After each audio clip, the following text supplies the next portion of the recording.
নমস্কার, নিউজ নাওয়ের পর্দায় অভিমুখে আপনাদের সকলকে স্বাগত। আজকের অভিমুখের বিশেষ আলোচনায় রয়েছি আমি আপনাদের সঙ্গে পাপড়ি এবং আমার সঙ্গে রয়েছেন রাজ্যের বিশিষ্ট পরিবেশ কর্মী ধীমান দাস চৌধুরী মহাশয়। আপনাকে স্বাগত জানাই নিউজ নাওয়ের পর্দায়। আজকে আমরা যে বিষয় নিয়ে কথা বলবো, আমরা সকলেই জানি যে আগামী 5ই জুন বিশ্ব পরিবেশ দিবস। এই বিশ্ব পরিবেশ দিবসকে উপলক্ষ করে আজকের আমাদের এই বিশেষ আলোচনা।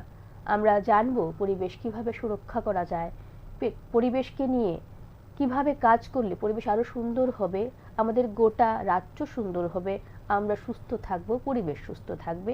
আর পরিবেশ সুস্থ থাকলেই কিন্তু আমরা মানব জীবন যারা আছি আমরা সকলে সুস্থ থাকবো, ভালো থাকবো। আর পরিবেশ নিয়ে ঠিক ইতিমধ্যে কি হচ্ছে, পরিবেশে কি না করা দরকার, কি করা দরকার, এই গোটা বিষয় নিয়ে আমরা যতটুকু পারি আজকে আলোচনা করব। আশা রাখছি আপনারা সকলে যারা পর্দার ওপারে রয়েছেন আপনারা এই আলোচনায় অল্প হলেও সমৃদ্ধ হবেন এবং সচেতন হবেন। তো শুরু করছি আজকের আলোচনা।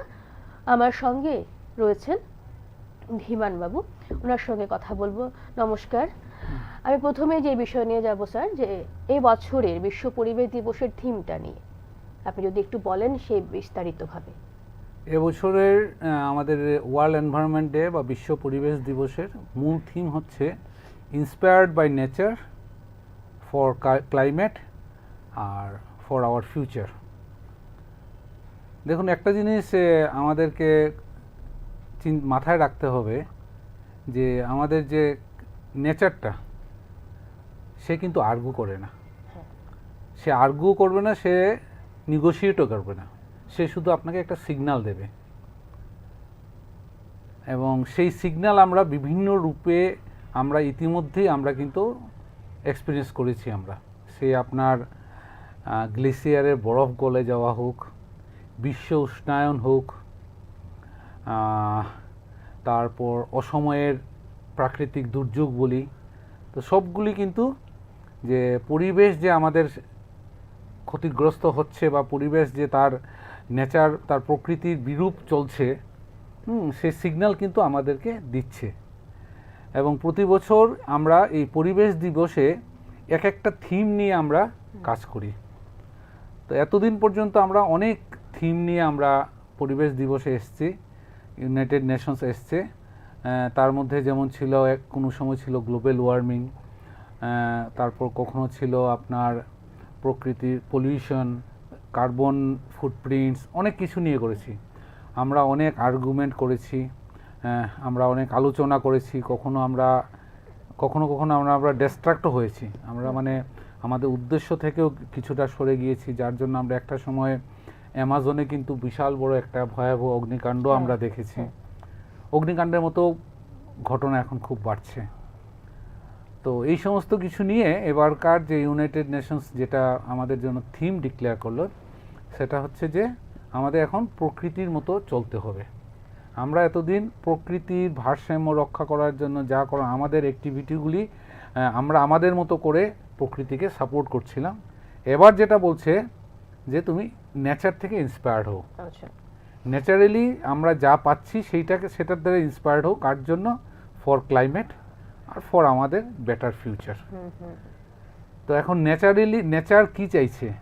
নেচার সবচেয়ে বড় যে জিনিসটা চাইছে সেটা হচ্ছে তার প্রোটেকশন অফ তার যে বাস্তুতন্ত্রটা আছে, ঠিক আছে? আমরা কিন্তু মানে বিভিন্ন রূপে আমাদের সে আপনি ডেভেলপমেন্ট বলুন বা বিভিন্ন সময়ে আমরা বারবার কিন্তু আঘাত করেছি সেই ইকোসিস্টেমটার উপর, ন্যাচারাল ইকোসিস্টেম যেটা আছে, এবং তারই কিন্তু প্রতিক্রিয়া নেচার আমাদেরকে দিচ্ছে যে এই সমস্ত ঘটনাগুলি যেগুলি আমি বললাম, দাবানল বেড়ে যাওয়া, অসময়ের বিভিন্ন প্রাকৃতিক দুর্যোগ বাড়া, বিশ্ব উষ্ণায়ন হওয়া, বরফ গলে যাওয়া, এই সব কিছু কিন্তু সেই বাস্তুতন্ত্রের আঘাতের পরেই কিন্তু আমাদের কাছে এইগুলি আমাদের কাছে ফিরে আসছে। তো এবছর আমরা যেটা ইউনাইটেড নেশনস ঠিক করেছে সেটা হচ্ছে যে inspired by nature for climate for better future. আচ্ছা, প্রতি বছরই কোনো না কোনো থিম আমরা পেয়ে থাকি বিশ্ব পরিবেশ দিবস উপলক্ষে। আপনার কি মনে হয় এই থিমগুলো যখন আমাদের সবার জন্য তৈরি করা হচ্ছে, আমাদের সবার জন্য, পরিবেশ সুরক্ষার জন্য, সেই থিমগুলো কতটুকু কার্যকরী হচ্ছে, আমরা কতটুকু সেটা দায়িত্ব নিয়ে কার্যকর করতে পারছি, আপনার কি মনে হয়? দেখুন, থিম যখন তৈরি হয় তখন নিশ্চয়ই আমরা সেটার দায়িত্ব নিই। হ্যাঁ, দায়িত্ব নিয়ে সেগুলিকে, থিমটাকে আমরা সেই উদ্দেশ্যটাকে যাতে সার্থক হয় তার জন্য কাজ করি। কখনো কাজে কিছুটা আমরা এগোই, কখনো পিছুই। তবে হ্যাঁ, ঘটনাটা সত্যি যদি তাই হতো, মানে আমরা যদি 100% যদি আমরা আমাদের ইনভলভমেন্ট এশিওর করতে পারতাম বা তার যদি ইমপ্যাক্ট আমরা এশিওর করতে পারতাম, আমরা মনে হয় বেটার পৃথিবী আমরা একটু দেখতাম। আচ্ছা স্যার, আপনার কি মনে হয় এই গোটা বিশ্ব জুড়ে যে ক্লাইমেট চেঞ্জ হচ্ছে এখন, মানে তাপমাত্রা প্রচুর পরিমাণে বাড়ছে, আমরা ত্রিপুরাতে যদি বলি, আগে আমরা বইপত্রে পড়তাম নাতিশীতোষ্ণ একটা জলবায়ু, আজকে আমরা নাতিশীতোষ্ণ জলবায়ু পাচ্ছি না বললেই চলে। আমরা গ্রীষ্মকালটাই বেশি পাচ্ছি বা অতিরিক্ত গরম, যার জন্য অনেক মানুষের অসুস্থতাও বৃদ্ধি পাচ্ছে, অনেক অসুবিধার শিকার হচ্ছেন ওনারা। তো আপনার কি মনে হয় এটাও তো আমাদের দ্বারাই সৃষ্টি? আমরা হয়তোবা কোনো না কোনো সময় প্রকৃতির সঙ্গে এমন কিছু করেছি যার জন্য আজকে এই ফলাফলটা আমরা পাচ্ছি। আবহাওয়াবিদের ভাষায় যদি বলতে হয় এবং গবেষণার যদি ফলাফল আমরা দেখি, ত্রিপুরা রাজ্যের আবহাওয়ার খুব সাংঘাতিক পরিবর্তন হয়নি। ঠিক আছে, আপনি যেটা বললেন যে আমরা এখন শীতের আমেজটা কম পাই আর গরমের আমেজটা বেশি পাচ্ছি, সেটা মানে আবহাওয়ার জন্য পুরোপুরি যে আমরা মানে ইয়ে করছি, মানে আবহাওয়ার জন্য আমরা ঠান্ডা অনুভব করছি না বা এখানে শীত ঢুকছে না, শীতের বা হাওয়া বাতাস ঢুকছে না, সেটা কিন্তু সবটা ঠিক নয়। ঠিক আছে, কারণ আমাদের ত্রিপুরাটা খুব ছোট রাজ্য, একটা 10,000 স্কোয়ার কিলোমিটার মতো জায়গা, যেখানে আপনার আমাদের এখানে যে ডিস্ট্রিক্ট, এক জেলা থেকে আরেক জেলার যদি আমি পার্থক্যটা দেখি, মানে ক্লাইমেটের বা ওয়েদার পার্থক্য দেখি, সেটা মাইক্রো ক্লাইমেটের ডিফারেন্স, যেটা হ্যাঁ সেটা মাইক্রো ক্লাইমেটের ডিফারেন্স, যার ফলে আমাদের উত্তর দিকটা কিছুটা ঠান্ডা, পশ্চিম দিকটা কিছুটা গরম থাকে। তো যদি আমি পরিসংখ্যান অনুযায়ী যাই তাহলে খুব একটা বেশি টেম্পারেচার ডিফারেন্স এখন পর্যন্ত হয়নি। আমার অভিজ্ঞতা যেটা বলছে, গত প্রায় 40 বছরে যদি আমরা পরিসংখ্যান দেখি, টেম্পারেচারে হার্ডলি খুব একটা বেশি ডিফারেন্স হয়েছে। যেটা হচ্ছে সেটা হচ্ছে আপনার শিফটিং। আচ্ছা, ঠিক আছে, আপনি দেখবেন আগে আমাদের বৃষ্টিটা বেশিরভাগ সীমিত ছিল বর্ষাকাল জুড়ে। ঠিক আছে, এখন কিন্তু হচ্ছে কি বর্ষাকাল থেকে সেটা এক্সপান্ড হয়ে গেছে। এখন শীতের সময় বৃষ্টি হয়, শীতের শেষ ভাবে বৃষ্টি হয়, গরমের মধ্যেও বৃষ্টি হয়, শেষও হচ্ছে, আবার বর্ষার মাঝখানে বর্ষাও মানে বৃষ্টিও গায়েব হচ্ছে। মানে আমরা যে ঋতুগুলোর ব্যালেন্স দেখেছিলাম এটা নষ্ট হয়ে গেছে, সেটা অনেক চেঞ্জ হয়ে গেছে। যেমন ধরুন, আমি যদি বিগত কয়েক বছরে দেখি, আমাদের জুলাই বা আগস্ট অল্টারনেটিভলি ড্রাই যাচ্ছে। ঠিক আছে, তো সেটাকে পরিবর্তন করার মতো, মানে বলার মতো এখনো সেই স্টেজে আসেনি আমরা, এখনো সেটাকে এস্টাবলিশড হয়নি যে না ঠিক আছে অগাস্ট মাস এখন থেকে ড্রাই হবে বা জুলাই মাস ড্রাই হবে, সেটা হয়নি। এখন প্রশ্ন হচ্ছে যে এইগুলির পেছনে দায়ী কে? দেখুন, 10,000 স্কোয়ার কিলোমিটারের এরিয়ার মধ্যে যে আবহাওয়ার যে চারিত্রিক আমরা ডিফারেন্স দেখছি, তার জন্য অবশ্যই 10,000 স্কোয়ার কিলোমিটার দায়ী নয়। ঠিক আছে, এখানে হয়তোবা হঠাৎ করে যেটা আমরা এই সময়টাতে দেখি, বিশেষ করে কাল বৈশাখীর টাইমে আপনি দেখবেন হঠাৎ করে একটা কালো মেঘ জমে একটা বৃষ্টি হয়ে যায়, তো এইগুলিকে আমরা মাইক্রো ক্লাইমেট বলি। ঠিক আছে, এটাকে তো এইটা দেখবেন আপনার আগরতলায় হচ্ছে বা খয়েরপুরে হবে না, খয়েরপুরে হচ্ছে তো তেলিয়ামুড়াতে হচ্ছে না, খুব একদম ছোট ছোট জায়গাতে এই জিনিসগুলি হচ্ছে। কিন্তু আমাদের মতো রাজ্যে এই সামান্য এই ছোট ছোট ঘটনাগুলি কিন্তু বেশ বড় আকার ধারণ করে। কারণ এই বছরই বিগত কয়েকদিনের মধ্যে যদি আমরা দেখি, একটা সময়টাতে আমাদের ত্রিপুরা উত্তর ভাগে ভালো বৃষ্টি হয়েছে, যার জন্য মনু নদী থেকে শুরু করে এই সমস্ত জলের পরিমাণ প্রচুর বেড়ে গেছে। তার কয়েকদিন পরেই কিন্তু উল্টোটা আমাদের এখানে, যে পশ্চিম ত্রিপুরা, সিপাহীজলা, এইগুলির মধ্যে আমাদের বৃষ্টিপাতের পরিমাণ বেড়ে যায়। দেখতে গেলে কিন্তু সেম হয়েছে, দক্ষিণ ত্রিপুরা পুরো ভেসে গেছে, অন্যদিকে নর্থের দিকে তেমনটা বৃষ্টি হয়নি।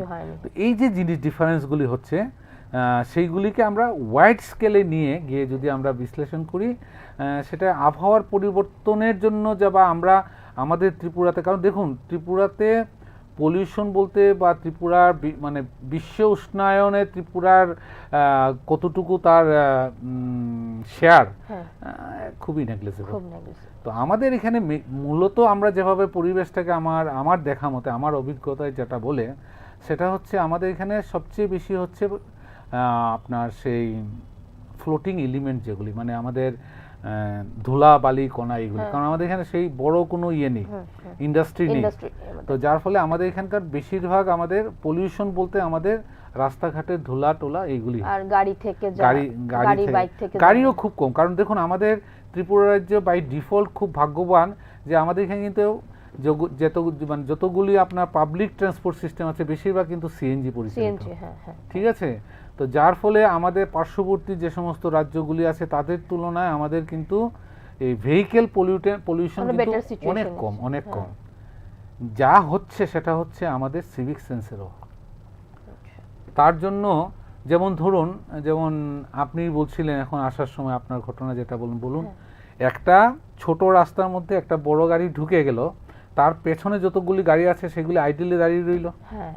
তো তারা যতটুকুই এতটুকু কন্ট্রিবিউশন করার কথা ছিল না, ঠিক আছে। আমাদের এখানে রাস্তা বড় হচ্ছে, রাস্তার পাশে আমরা গাড়ি দাঁড় করিয়ে দিচ্ছি, পার্কিং করে নিচ্ছি, আমাদের সেলফ পার্কিং এটা, ঠিক আছে।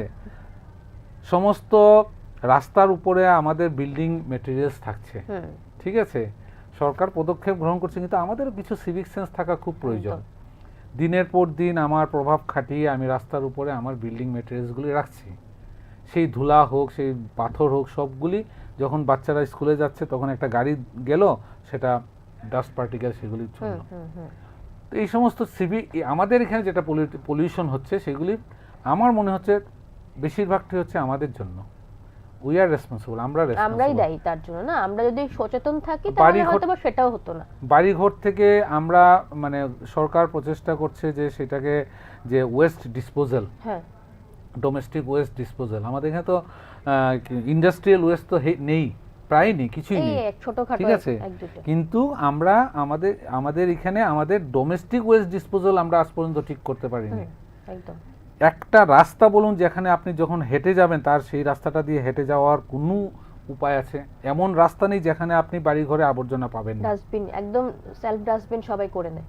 আমরা অ্যাকচুয়ালি সরকার পক্ষ থেকে কিন্তু ডাস্টবিন দেওয়া আছে, কিন্তু তবুও রাস্তার পাশেই সবাই। আচ্ছা, আপনি আমাকে একটা বলুন তো, আমাদের বাড়ি ঘরে আমরা কতদিন বাজারে যাই, গিয়ে আমরা একটা ডাস্টবিন কিনি?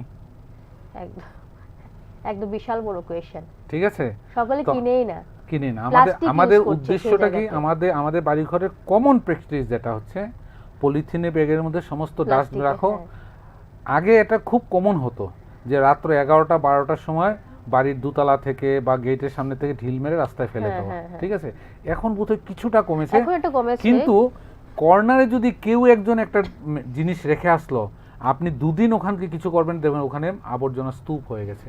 একদম, সেটা তো একদম আমার নিজের একটা ব্যক্তিগত, আমার বাড়ির থেকে একটু সামনে বেরিয়ে একটা জায়গা মোটামুটি এখন এটা একদম পাবলিকের ডাস্টবিন হয়ে গেছে।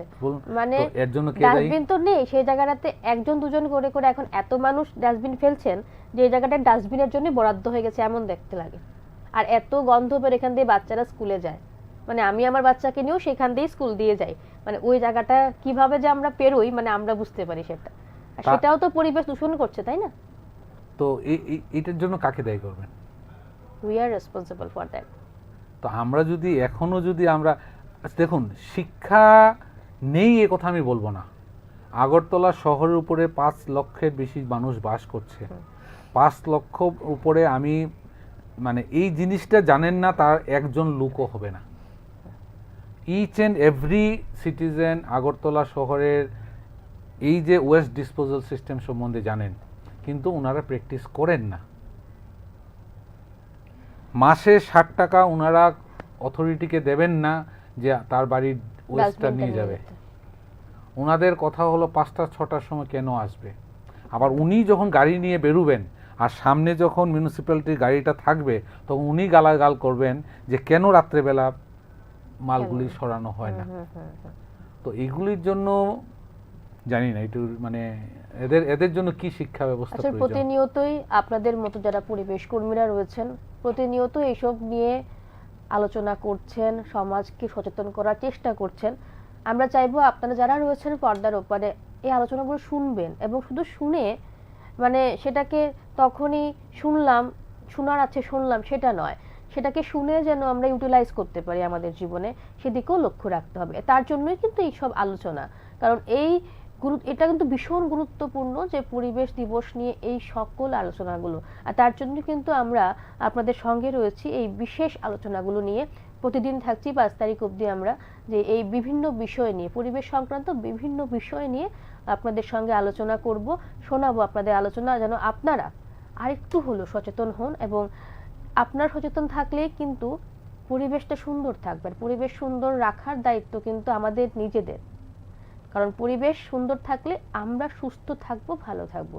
তো স্যার এবার যাব, যেহেতু ওয়েস্টেজের কথা এসছে, প্লাস্টিক বর্জন এটা একটা বিশাল বড় কোয়েশ্চেন, এটা কতটুকু হচ্ছে? এটা একটা প্লাস্টিক বর্জন বোধহয় আমাদের পক্ষে সম্ভব না।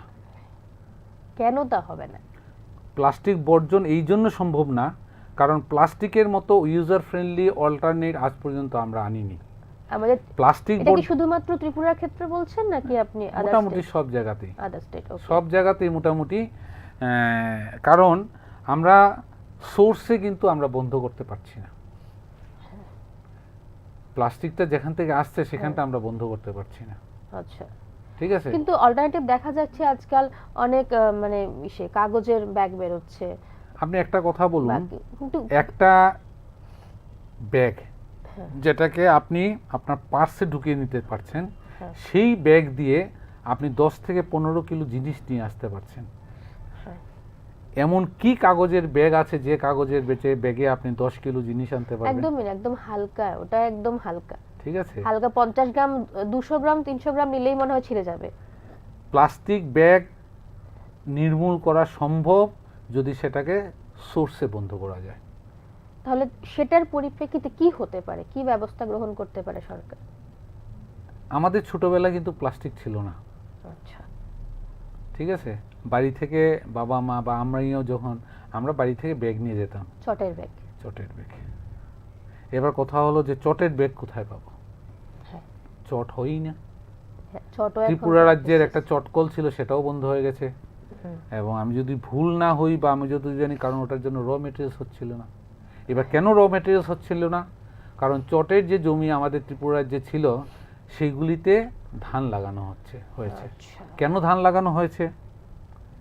কারণ আমাদের কৃষকের revenue, পেটে কৃষক, ভাত যেতে হবে। হুম, ঠিক আছে, তো কৃষকের আর্থিক লাভবান হতে হবে। ঠিক আছে, তো সেই সমস্ত জমি এখন ধান বিক্রি করে কৃষক চলছে। হ্যাঁ, এখন পাটের জন্য জমি কোথায়? ঠিক আছে, তো জুট অল্টারনেট হবে কিনা, কারণ জুট যদি প্রডিউস করতে হয় জুটের জন্য যে পরিমাণ জমি প্রয়োজন, কারণ এগ্রিকালচারের কৃষিজ জমির পরিমাণ তো ধীরে ধীরে হ্রাস পাচ্ছে। হ্যাঁ, কারণ আমাদের ত্রিপুরা রাজ্যে প্রায় 60 ভাগই বন, 40 ভাগ রয়েছে বাকি সমস্ত কিছুর জন্য। ঠিক আছে, এই 40 ভাগের মধ্যে আমাদের ধান থেকে শুরু হচ্ছে আমাদের খাওয়া দাওয়া, আমাদের থাকা, বাসস্থান, কি রাস্তা ঘাট, বিল্ডিং সব কিছু। ঠিক আছে, তো আলাদা করে জুট তো পাওয়া যাবে না। আর কোনো জায়গা থেকে জুট এক্সপোর্ট করে এনে এখানে জুট প্রডিউস করে এবং সেটা মানুষের হাতে পর্যন্ত পৌঁছে দেওয়াটা এক্সপেন্সিভ হতে পারে। সেটা হতে পারে, যেটা হতে পারে সেটা হচ্ছে আমাদের যে ব্যবহৃত যে জামা কাপড় আছে বা এইগুলি দিয়ে যদি কোনো সময় রিসাইকেল করা। আমি কদিন আগেই আসামের একটা নিউজ দেখেছি, মানে এরকম একটা ডকুমেন্টারি, ওখানে আমরা লোকাল আমরা পুকুর বা ছোট ছোট নালাগুলোতে দেখতে পাই সবুজ রঙের একটা গাছ হয়, আমরা প্যানা গাছ, এরকম বিভিন্ন লোকাল ল্যাঙ্গুয়েজে বলে, ওইটা দিয়ে ওরা সেখানে অল্টারনেট করে এটাকে অল্টারনেট ফাইবার বলে। হ্যাঁ, আমাদের এখানে অল্টারনেট কাজ করছে, অনেক ব্যাগ বানাচ্ছে আমাদের এখানে অল্টারনেট ফাইবারের একটা দুইটা আমি যতটুকু জানি কিছু কিছু গ্রুপস তারা কাজ করছে। যেমন আমাদের এখানে অল্টারনেট ফাইবার হতে পারে আমাদের পাইনাপল, আমাদের আনারসের পাতা, ওটা সম্ভব এটা আছে, টেকনোলজি অ্যাভেলেবল। ওকে। তারপর আমাদের পাহাড়ের মধ্যে আপনি গেলে দেখবেন প্রচুর কলা গাছ পাওয়া যায়, হ্যাঁ, কলা গাছ যেগুলি ওয়াইল্ড, যেখানের মধ্যে কোনো ফল হয় না, আচ্ছা আচ্ছা। তার পুরোটাই আমরা এজ এ ইউজ করতে পারি, অল্টারনেট ফাইবার। তাহলে আপনি বলতে পারেন যে আগামী দিনে যদি না, কিন্তু প্রশ্ন হচ্ছে এটা সাস্টেনেবল কিনা। আচ্ছা, হ্যাঁ সেটাও তো একটা ব্যাপার। কারণ আপনার ত্রিপুরা রাজ্যের এখন 45 লক্ষ মানুষ, গড়ে যদি আমি 5 জন করে একটা পরিবার মানে ভাবি, তাহলে 9 লক্ষ পরিবার আছে। হ্যাঁ, 9 লক্ষের কাছে আপনি যদি একটা ব্যাগ পৌঁছে দিতে চান, তার জন্য কি পরিমাণে র ম্যাটেরিয়ালস প্রয়োজন? র ম্যাটেরিয়ালস দরকার, কলকারখানা দরকার, এটার পিছনে অনেক ইনভেস্টমেন্টের ব্যাপার ঠিক আছে। আছে, যা আমরা করতে পারি যে সেটা যদি আমরা একান্তই যদি প্লাস্টিক ব্যাগ যদি আমরা যদি নিউট্রালাইজ না করতে পারি, একদম বন্ধ করতে না পারি, আমরা তো সেটাকে ডিসপোজাল সিস্টেম তৈরি করতে পারি। সেটা একদম বন্ধ না হলে আমরা তো কমাতে পারি, সেটা তো না সম্ভব। কমানো বা আমি এটা ডিসপোজাল করি না ভালো মতো, সেটা হয়। আমি আমার সায়েন্টিফিক ওয়েতে প্রচুর আছে, আমরা সায়েন্টিফিক ওয়েতে আমরা সেগুলি ইয়ে করতে পারি, ডিসপোজাল করতে পারি, ডিসপোজাল করা যায়। হ্যাঁ, ঠিক আছে। আরেকটা যেটা করা যেতে পারে সেটা হচ্ছে যারা যে সমস্ত কোম্পানিরা, কারণ আমরা জানি ওয়েস্ট যেখানে যেখানে জেনারেট হয়, যেমন ধরুন না আমার এই মোবাইলটা, ঠিক আছে, একদিন এটা খারাপ হবে, তো যে কোম্পানি এই মোবাইলটা মানে বানিয়েছে তার কিন্তু একটা রেসপন্সিবিলিটি রয়েছে যে এটার ডিসপোজালের জন্য। তো আমরা যদি এই কাজটা করতে পারি যে ঠিক আছে, যে কোম্পানিগুলি বানাচ্ছে ওই ডিসপোজাল করবে না, সে রেসপন্সিবিলিটি নাও তার ডিসপোজালের। যেমন একটা নিউজ পেপার আপনি কখনো রাস্তায় পান না, পান না, কারণ ওটা বিক্রি করে মানুষ পয়সা পায়, বাস। খাতা বইও বিক্রি করা হয় এখন। তো সেম সিস্টেম করুন, মানে সিস্টেমে আমাদের চেঞ্জ করতে হবে, আমি নিউ ওয়েতে ভাবতে হবে কিভাবে করলে। আপনি দেখবেন এই যে প্রচুর এখন সবাই প্রায় আপনার ডিসপোজাল মানে সেই কি বলে প্যাকেজ জল খান, হ্যাঁ হ্যাঁ, বোতলের যে প্লাস্টিকের প্যাকেট, কোনো বোতল রাস্তায় পান না, ওটা তো মানুষ টুকিয়ে নিয়ে একদম ঘুরিয়ে ঘুরিয়ে নিয়ে যায়, কুড়িয়ে, তাহলে সেটা প্লাস্টিকটা হবে না। তারপরে কি এটা বিভিন্ন ভাবে গাছ টাছ লাগে, বিভিন্ন ইউজ হচ্ছে এটা, ঠিক আছে, তো প্লাস্টিকের ক্যারি ব্যাগটা হবে না কেন? সেটাই, ওটারও ইউজ করা দরকার, ওরকম ভাবে আমাদের ভাবতে হবে। তো যেটা হচ্ছে যে আমার আইটেম ব্যক্তিগত মতামত আমার, যে প্লাস্টিক ক্যারি ব্যাগকে একদম মানে এট এ টাইম সরিয়ে দেওয়া সম্ভব না, কারণ এর অল্টারনেট তৈরি করতে হবে। এর অল্টারনেট তো মানে তার কম্পিটিটর কেউ নেই আজকের বাজারে, ঠিক আছে। আসলে অনেক সময় দেখা যায় খুব রেট হচ্ছে, এই হচ্ছে বন্ধ, 4-5 দিন দেখা যাচ্ছে মার্কেটে বন্ধ, কিন্তু সেই আবার ব্যাক করে আসছে। তার কারণ হচ্ছে সাস্টেইনেবিলিটি হচ্ছে না, ওটা দিয়ে পর্যাপ্ত পরিমাণ হচ্ছে না, ওটা দিয়ে আপনি বন্ধ করছেন, কিন্তু তার অল্টারনেট কোথায়? অল্টারনেট নেই। মানুষ তো একটা কিছু নিয়ে যেতে হবে।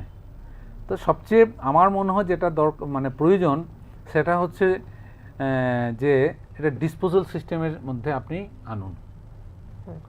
যদি আমি ভাবি যে ঠিক আছে আমার কাছে যে ব্যাগগুলি রয়েছে সেই ব্যাগগুলিকে একটা ছোট কোনো যদি সাইনারি, যেমন আজকাল আমরা ইয়েতে প্রায়ই দেখি যে বিভিন্ন যে স্যানিটারি ন্যাপকিনগুলিকে, হ্যাঁ, সেইগুলিকে নষ্ট করার জন্য মেশিন আছে, ঠিক আছে, সেই জন্য সেই রকম আমরা খুব অল্প খরচে যদি কোনো মেশিন তৈরি করতে পারি, 500-600 টাকা 700 টাকার মধ্যে যদি, তো সেইগুলি মানুষ ইউজ করবে, সেখানে সেটা নষ্ট করবে।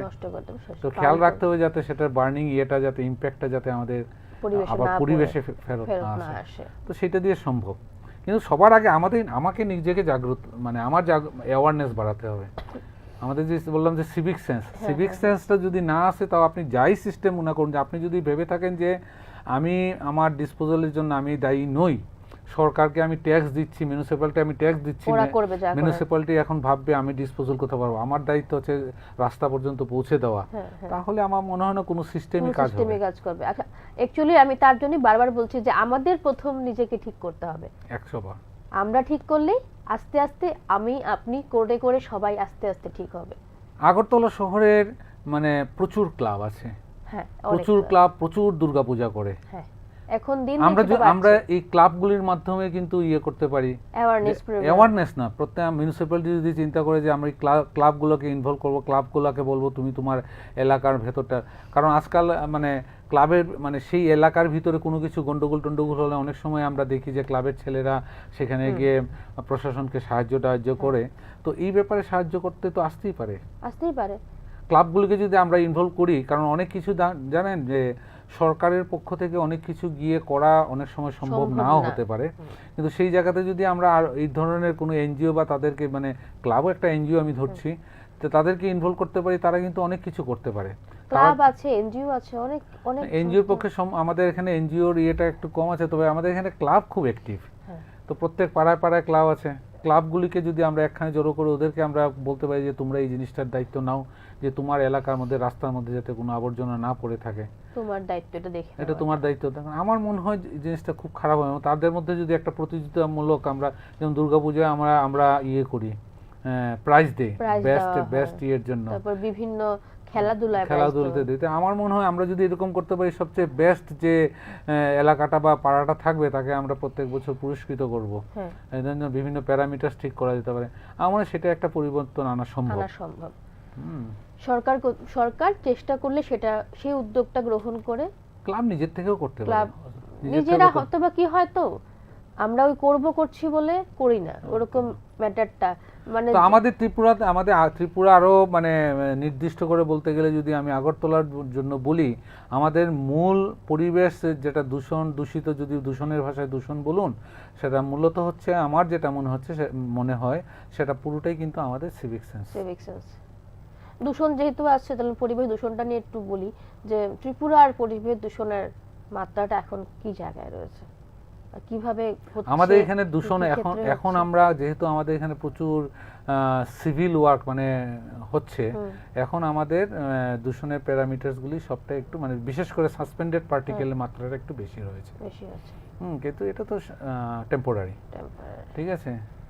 তবে ওই যে আমাদের এখানে যেমন এই ফ্লাড যেটাকে বলে, হঠাৎ করে বৃষ্টি হলো, হঠাৎ করে জল flood জমে গেল, এই হ্যাঁ, কারণটা হচ্ছে সেই আবার ঘুরে ফিরে একই। আমরা সমস্ত ড্রেনে ড্রেনগুলি হচ্ছে আমাদের আবর্জনার, মানে ডাস্টবিন, ওখান দিয়ে জল যেতে পারে না। কাটাখালের অবস্থা আপনি দেখুন, হ্যাঁ যখন একবার বৃষ্টি হয় তখন পুরো সমস্ত আবর্জনা ভেসে ওঠে পুরো উপর তখন দিকে। পুরো ভেসে ওঠে। হ্যাঁ। তো এর জন্য কি আমি কাকে দায়ী কাটাখাল, করব? তারপরে আমাদের শহরের যে ড্রেনগুলো আছে সেগুলো দেখতে পাওয়া যায় সব যে একই একদম অবস্থা। একই অবস্থা।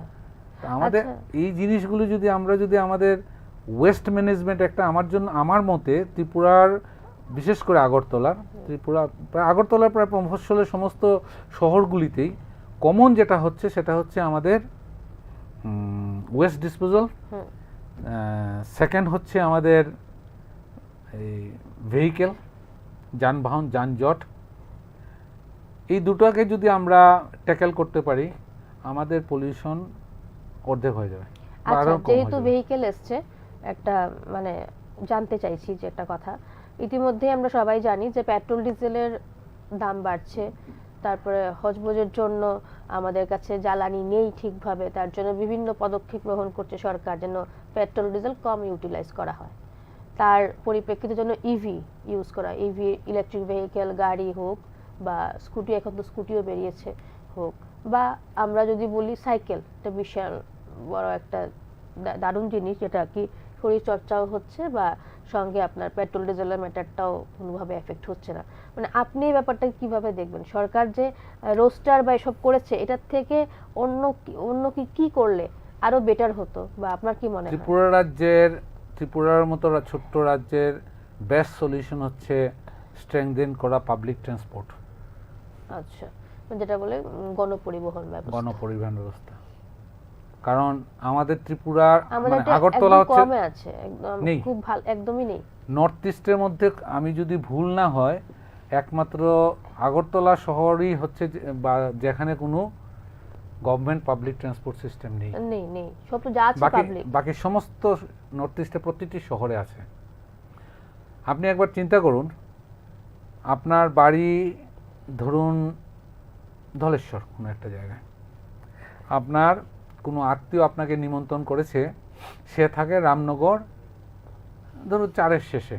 আচ্ছা, তো ডিনারের নিমন্ত্রণ আপনি যাবেন নিশ্চয়ই 8টা, 8:30, 9টার সময়। যাওয়ার সময় আপনি না কোনোভাবে কিছু একটা করে পাবলিক ট্রান্সপোর্টে চলে গেলেন, ফিরবেন কি করে? যদি কিছু নিজের নেই। ভেহিকেল থাকে সেটা, আর নয়তো তার কিছু মানে নেই, ভেহিকেল আপনাকে নিতেই হবে। আর ভেহিকেল নেওয়ার জন্য ব্যাংকগুলি বসে আছে। হ্যাঁ, ইএমআই। আপনি এই ব্যবসা করার জন্য লোন পান বা না পান, আপনি ভেহিকেল নেওয়ার জন্য লোন আছে। ভেহিকেল খালি একবার একটু ফোন করুন, যে আমি একটা গাড়ি নিতে চাই, আর আপনি যদি সরকারি কর্মচারী হন তাহলে তার কোনো কথাই নেই। আর না হলে আপনার আজকাল কি সিভিল স্কোর দেখে সিভিল স্কোর দেখে আপনার বাড়িতে পৌঁছে দেবে। ঠিক আছে, একবারও কেউ জিজ্ঞেস করবে না সেই কি গাড়িতে তেল ভরার ক্ষমতা আপনার আছে কিনা নাই, সেই গাড়ির মেনটেনেন্সের ক্ষমতা আপনার আছে কিনা নাই, সেই গাড়ি রাখার জায়গা আপনার আছে কিনা নাই। আপনি বলুন যে আগরতলা শহরে কখানা গাড়ি রাস্তায় থাকে? এখন তো গ্যারেজ থেকে বেশি রোডই থাকে। তার মানে কি? মানে আমরা প্রমোট করছি যাতে লোকে গাড়ি কিনুক। আর এখন আজকাল মানে 5 বছর আগে যদি বলি আগরতলা শহরে রাস্তায় বেরোতে যতটুকু না আমরা গাড়ি দেখতে পেতাম, এখন তার হয়তো বা ডাবল হয়ে গেছে। মানুষ থেকে মনে হয় গাড়ির সংখ্যা বেশি। আপনি 6টা 6:30টায় উত্তর গেট মানে সেই রাধানগর বা ইয়ে থেকে আপনি ইয়েতে কি বলে এটাকে সার্কিট হাউস থেকে রাধানগর হয় কর্নেল চৌমুহনী, এই শহরটাকে একবার অতিক্রম করুন তো 1 ঘন্টা লাগবে আপনাকে বাস হতে। একদম জ্যাম, মানে প্রচন্ড ভাবে। সকালবেলাও সেম থাকে অফিস। এবং সবচেয়ে বড় ব্যর্থতা আরেকটা জায়গা হচ্ছে আমরা আমাদের যে ট্রান্সপোর্টই আছে তাকে আমরা রেগুলারাইজ করতে পারছি না। একই রাস্তা দিয়ে আপনার রিক্সা ট্রাইসাইকেল যাচ্ছে, একই রাস্তা দিয়ে আপনার টমটম যাচ্ছে, একই রাস্তা দিয়ে অটো যাচ্ছে, একই রাস্তা দিয়ে 4 হুইলার যাচ্ছে, একই রাস্তা দিয়ে হেভি ভেহিকেলও যাচ্ছে। সবটাই তার জন্য তো রাস্তাগুলো নষ্ট হচ্ছে না, রাস্তাগুলো ছোট নষ্ট সবই। আপনি একটা অফিসে যদি 100 জন কর্মচারী থাকে, সেই অফিসে গড়ে অ্যাটলিস্ট 30 থেকে 40 খানা গাড়ি আসে। আর যদি 2 হুইলার বলতে তাহলে হয়তো বা 90%ই আছে। লেডিস কজন যদি 100 জনকে কিন্তু আমরা 2টো বা 3টে বাসে নিয়ে আসতে পারি। মানে গণপরিবহন ব্যবস্থাটা খুব দরকার। অ্যাকচুয়ালি আমিও দেখেছি আমাদের পার্শ্ববর্তী যদি গুয়াহাটিই বলি আমি, সেখানেও কিন্তু আপনি গুয়াহাটিতে চিন্তা করুন, পল্টন বাজার থেকে খানাপাড়া আসার জন্য আপনি প্রাইভেট বাস পাবেন, গভর্নমেন্ট বাস পাবেন, ইলেকট্রিক ভ্যান, ইলেকট্রিক গাড়ি পাবেন, সব ধরনের ব্যবস্থা আছে। তো আমরা কেন আমাদের এয়ারপোর্ট থেকে আগরতলা আসার জন্য আমরা কিছু নেই। ইভেন উবের অবধি ঢোকা হয় না বিভিন্ন কারণে, শুধুমাত্র রিজার্ভ ভেহিকেল নিয়ে আপনার আসতে হবে। না ঠিক আছে, আমি মানে ইয়েতে যাব, আমি আমার ছোট ভেহিকেলসের প্রয়োজন কি?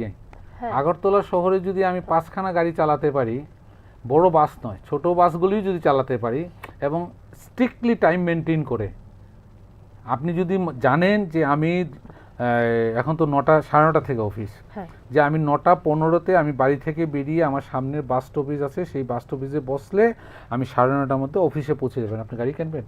একদমই না। আমার খরচাটাও কম হলো, আমি সেফে পৌঁছতেও পারলাম, সময়ে পৌঁছাতে পারলাম, পরিবেশটাও ভালো। এটা তো খুব একটা সাংঘাতিক কোনো বড় ব্যাপার না, মানে এটা কোনো রকেট সায়েন্স নয় এটাকে চালানোর জন্য। তো খালি একটা যেটা প্রয়োজন হচ্ছে সেই জিনিসটা করতে গেলে সেটা হচ্ছে কিছুটা গভর্নমেন্টের সাপোর্ট চাই। কেমন চাই আমি বলছি, আমরা তো অভ্যস্ত হয়ে গেছি যে আমাদের মধ্যে একটা ইমপেশেন্স প্রচুর আছে। আপনি যখন বাড়ি থেকে বেরোবেন আপনি এতই ইমপেশেন্স হয়ে যান যে 3 জনের জায়গায় 4 জন আমরা অটোতে বসি, 5 জনও বসি। কখনো এটা নিয়ে কয়েকবার কিন্তু হাইকোর্টে কিন্তু কেস হয়েছে, হাইকোর্ট থেকে বলে দেওয়া হয়েছে 3 জনের বেশি অটোতে বসবে না, কিন্তু তারপরেও কিন্তু আমরা বসি। সে অটোওয়ালা নেয় কি নেয় না সেটা আলাদা ব্যাপার, সে তার ব্যবসা, সে বিজনেস করছে, ঠিক আছে, কিন্তু আমরা কতটুকু সচেতন বলুন?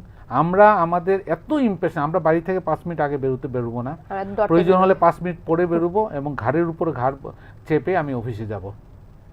তো সেটা তো আমাদের সিভিক সেন্স, কি বলবেন? ঠিক আছে, তো আমাদের যেমন এগিয়ে আসতে হবে, আমাদের মানে চিন্তাধারার মধ্যে এই জিনিসগুলি আনতে হবে। আর না হলে আর আমাদের আরেকটা জিনিস খুব আমাকে মানে খুব ভাবায়, সেটা হচ্ছে আমাদের যে নেক্সট জেনারেশন, আমাদের ছেলে মেয়েদেরকে আমরা কিন্তু এখনকার ছেলেমেয়েরা আমাদের সময়ের ছেলে মেয়েদের থেকে অনেক বেশি শিক্ষিত। এখন তো জেনজির যুগ, সবাই একদম কিন্তু অনেক বেশি জানেও, ওরা অনেক বেশি মানে অনেক কিছু জানেও, কিন্তু তাদের মধ্যে সিভিক সেন্স নেই, ইউটিলাইজ করে না ওরা কিছু। আপনি চিন্তা করুন, আমি ছোটবেলাতে আমি যখন ক্লাস 10-11-এ পড়ি, তখনও পাশের বাড়ির যদি কেউ মারা যেত 11-12 থাকতে, আমি কিন্তু শ্মশানেও যেতাম। কিন্তু আজকে যদি আমার পাশের বাড়ির কেউ মারা যায়, আমার বাড়ির লোক আমাকে বলবে যাওয়ার প্রয়োজন নেই, ওদের অনেক লোক আছে। মানবিকতা বোধটাও হতে বা কমে গেছে অনেক। আজকে আমি এখানে বসে আমি আমার মানে দৈনন্দিন অভিজ্ঞতাগুলি শেয়ার করছি, একটা সময় আসবে যে এই অভিজ্ঞতা শেয়ার করার জন্য আপনি লোক পাবেন না, কারণ তারা সেই চৌকি নেই, কারণ তার পরিধি হচ্ছে তার বাড়ির ভেতরটা, তার বাইরের পরিবেশটা, তার ঘরের বাইরের যে পরিবেশটা আছে বা যেটা আছে ওটা তার পরিবেশ নয়, সেটা তাই সে বাইপাস করবে সে শুধুমাত্র। একদম একদম, বাচ্চাদের দেখলেও বোঝা যায় এখন বাচ্চারা মাঠে কম যায়, ঘরে মোবাইলে গেম বেশি খেলে। তো তার জন্য দায়ী আমরা হয়তো বা প্যারেন্টসরাও হতে পারি। ওই যে বললাম সিভিক সেন্স, সেটাই আমরা আটকে রাখছি, ওদেরকে ছাড়ছি না। আমি একবার স্কুটি দিয়ে যাচ্ছি, সময় আছে তো? হ্যাঁ একদম একদম। স্কুটি দিয়ে যাচ্ছি তো জাস্ট আমি একটা অটোর পেছনে পেছনে যাচ্ছি, আমার সামনে অটো নয় টমটমে যাচ্ছে, হঠাৎ করে একটা বাচ্চা মেয়ে চিপস খেয়ে সেটা রাস্তায় ফেললো। ঠিক আছে, আমি সেই চিপসের প্যাকেটটা উঠালাম, উঠিয়ে বাচ্চাটার হাতে দিলাম, বললাম যে ওটা তুমি নিয়ে বাড়িতে ফেলবে, অথচ তার পাশে বসা বাবা, তার পাশে বসা মা চিন্তা করুন, মানে ওই শিক্ষাটুকুই কেউ দিতে চাইছে না, ফেলে দে। আপনি আমাদের এখানে ট্রেন এসছে, এটা মানে আমি কি বলবো বলুন, ট্রেনে বসে আপনি দেখবেন কজন লোক সে তার ডাস্টবিনটা ইউজ করছে তার খাওয়া দাওয়ার পর, সব ফ্লোরে থাকে। যারা নিত্য প্যাসেঞ্জার তারা পর্যন্ত এটা নিয়ে কেউ কথা বলে না, ইনফ্যাক্ট তারা এটার মধ্যে ইনভলভ, তারা নিজেরাও করছেন। তো এইগুলি শেখার জন্য কি আমাকে পরিবেশ দিবসে যেতে হবে? এই তো নিজেদের সচেতনতাটাই তো মেইন। আমাদের সমস্যা খুব ছোট, রাজ্য ছোট, সমস্যা মানুষও কম, সমস্যাও ছোট খুব, মানে আমরা যদি নিজেরা যদি একটু যদি চিন্তা করি যে এই জিনিসগুলি আমাকে, মিজোরামের মতো শহরে প্রায়ই আমাদের ইয়েতে খবরে আসে তারা কিভাবে ভেহিকেলগুলি মেনটেন করে, হ্যাঁ এত সিভিক সেন্স আছে তাদের, আমরা কেন পারছি না? আমাদের তো পার্শ্ববর্তী রাজ্য এবং সেটা ন্যাশনাল ইয়েতে চ্যানেলে খবর হচ্ছে তাদের সিভিক সেন্স নিয়ে, অথচ আমরা একবারও ভাবি না সিভিক সেন্স। এবং তাদের কিছুটা পলিটিক্যাল উইল থাকলে আরো বেশি কাজটা ভালো হতো। রাজ্যটাও কি সুন্দর গোছানো, তারপরে নিট এন্ড ক্লিন। আপনি আমাদের ভাঙ্গুন দেখুন। হ্যাঁ আমাদের ভাঙ্গুন সেম একই অবস্থা, কত সুন্দর ওরা মেনটেন করছে। তো ভাঙ্গুন যদি আমাদের স্টেটে হয়ে থাকতে পারে, কেন আমি আগরতলা পারবো না? আগরতলা হচ্ছে না কেন? তো আমার মনে হয় আমরা যদি নিজেদের ভাবনাটাকে আর একটু খুব মাইক্রো স্কেল নিয়ে যদি কাজ করতে পারি না, ভাঙ্গুনকে তো কেউ শেখায়নি না, ভাঙ্গুনে গিয়ে তো গভর্নমেন্ট কোনো আলাদা আইনও দেয়নি, কোনো অ্যাওয়ারনেস প্রোগ্রামও হচ্ছে না, আমাদের মতো এরকম আলোচনাও হচ্ছে না। তো ওরা যদি করতে পারে, কেন আমরা ভাঙ্গুনকে বলবো না? কিছুটা পলিটিক্যাল উইল যদি হয়, আমার মনে হয় কাজটা দ্রুত করা যাবে, আস্তে আস্তে দ্রুত হয়ে যাবে। সরকারের পক্ষ থেকে একটু সাপোর্ট, পলিটিক্যালিও, আপনি যেটা বললেন ক্লাব, সকলে মিলে যদি চেষ্টা করে তাহলে কিন্তু সম্ভব, আমাদের রাজ্যকেও সুন্দর করা সম্ভব। সরকারের পক্ষ থেকে আমার মনে হয় যদি ক্লাবগুলিকে দায়িত্ব দেওয়া হয় এবং তার জন্য যদি তারা যদি একটু মনিটরিং করেন, কাজটা দ্রুত করা যাবে মনে হয়, করা যেতে পারে। আর সর্বোপরি আমাদের সহযোগিতা থাকতে হবে। একদম একদম একদম, আমরা সকলে যদি অ্যাক্টিভ থাকি সেরকম, তাহলে সম্ভব সবটাই। তো স্যার আমি একদম শেষে যাব, আমরা সময় একদম ঘনিয়ে এসেছে। বিশ্ব পরিবেশ দিবস উপলক্ষে আপনি একজন পরিবেশ কর্মী হিসেবে আমাদের যারা দর্শকরা রয়েছেন তাদের উদ্দেশ্যে কি বলবেন? ওই তো বললাম, আপনার বার্তাটা ইয়ং জেনারেশন বা আপনার কথায় যদি জেনজি বলি, তাদেরকে বলবো যে লজিক্যাল হতে আর ইলুশন ছাড়তে। আর আমাদের মতো যারা আছেন তাদেরকে আমি রিকোয়েস্ট করব সচেতন হওয়ার জন্য, নাগরিক সচেতনতা বাড়ানোর জন্য। সেই শিক্ষাটা আমরা বেশি দিন হয়তো বা নেই এই পৃথিবীতে, কিন্তু আমাদের পরবর্তী যে বংশধর আছে, যা ফিউচার আছে, তাদেরকে আমরা পাঠ্য বইয়ের যেভাবে ওদেরকে পড়াচ্ছি, রাত্র নিয়ে মানে টিউশনে নিয়ে যাচ্ছি, বাড়িতে একবার এই জিনিসটা প্র্যাকটিস করান, ঠিক আছে? এবং এই বার্তাটুকু যদি পৌঁছে দেওয়া যায়, তাহলে এবারকার যে আমাদের theme inspired by nature for climate and for better future পৌঁছানো যাবে। অসংখ্য ধন্যবাদ স্যার আপনাকে। আমরা আমাদের আজকে আলোচনা এখানে শেষ করতে যাব। আশা রাখছি আপনারা যারা সকলে এই আলোচনাটুকু শুনেছেন, আপনারা অল্প হলেও সমৃদ্ধ হয়েছেন। খুব একটি গুরুত্বপূর্ণ আলোচনা ছিল। স্যার খুব ভীষণ সুন্দরভাবে গোটা বিষয়টাকে বুঝিয়েছেন। আমাদের সচেতনতাই কিন্তু পরিবেশটাকে ভালো রাখবে। আমরা আগে এগিয়ে যাব, তারপরেই কিন্তু সবটা সম্ভব হবে। তো আজকের জন্য আমরা বিদায় নিচ্ছি। আপনারা আগামীকাল আবার এই সময় আপনাদের সঙ্গে দেখা হবে। ততক্ষণ নিউজ নয়ের পর্দায় চোখ রাখবেন। নমস্কার।